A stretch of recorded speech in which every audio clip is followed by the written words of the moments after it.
الذین کفروا الی جہنم زمرا، اللہ اکبر۔ فرمایا کچھ وہ لوگ بھی ہوں گے نا قیامت والے دن جنہوں نے اللہ کی نافرمانی کی ہوگی، اللہ کے حکموں کو تار تار کیا ہوگا، رسول اللہ صلی اللہ علیہ وسلم کے دین کا مذاق اڑایا ہوگا۔ ایسے لوگ بھی اللہ کے سامنے جائیں گے، یہ اللہ سے بھاگ نہیں سکتے، اللہ کی حکومت سے دور نہیں ہو سکتے۔ میرے محترم بھائیو دوستو، بڑے بڑے دنیا کے اندر آئے، فرعون جیسے آئے اور پوری دنیا کے اندر تخت و تاراج کر کے حکومت کو قائم کیا، ظلم کو قائم کیا اور اپنے آپ کو خدا کہنے والا یہ فرعون انا ربکم الاعلی کے دعوے کرنے والا، جس کے پاس فوج کی کمی نہیں، اسباب کی کمی نہیں، دولت کی کمی نہیں، عہدے کی کمی نہیں اور افراد کی کمی نہیں، حکومت کی کمی نہیں، ہر چیز اس کے پاس موجود ہے۔ لیکن میرے محترم بھائیو دوستو، وہ فرعون اللہ رب العزت کا نافرمان تھا، اس کی فوج اسے بچا نہ سکی، جب موت آئی ہے اس کی حکومت اسے بچا نہ سکی، اس کے اسباب، اس کی دولت، اس کا عہدہ، اس کی حکومت، اس کے وزیر اسے بچا نہ سکے، اور وہ فرعون اور میرے محترم بھائیو دوستو بے بسی کے عالم میں دریا کے اندر ایسا ڈوبا، اللہ نے اس کو مارا، پانی کی موجوں نے اس کو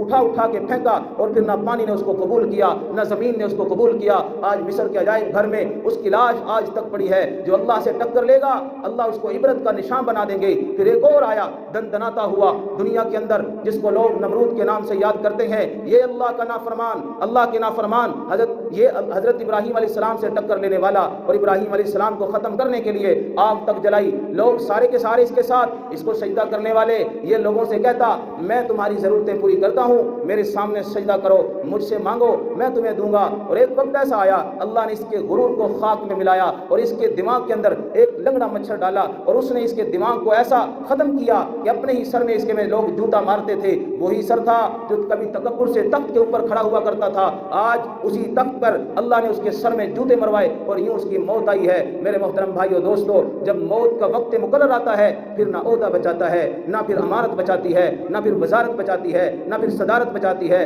نہ پھر فوج بچاتی ہے، نہ کوئی اور سبب بچا سکتا ہے۔ میرے محترم بھائیو دوستو، اینما